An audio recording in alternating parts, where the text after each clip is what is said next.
Вот оно, место трагедии, недалеко от станции Дербышки. Именно здесь дети хотели перейти железную дорогу. Местные называют этот переход народной тропой. Ходить здесь запрещено, однако так люди сокращают путь. Сегодня о трагедии напоминает следы крови на снегу и детская варежка. Этот мужчина попросил лица не показывать. Его зовут Ильдар. Вечером услышал крики женщины, выбежал на улицу и увидел, как люди бегут к ЖД путям. Оказалось, что поезд насмерть сбил 2 детей. В 6 часов они шли вот оттуда, их кто-то проводил, и они решили не пройти Наксу, а подняться.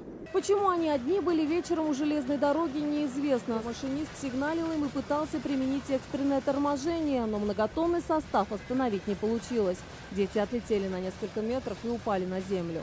Прибывшим на место медикам оставалось только констатировать их смерть. Погибшие брат с сестрой. Мальчику 10 лет, девочке в мае должно было исполниться 12.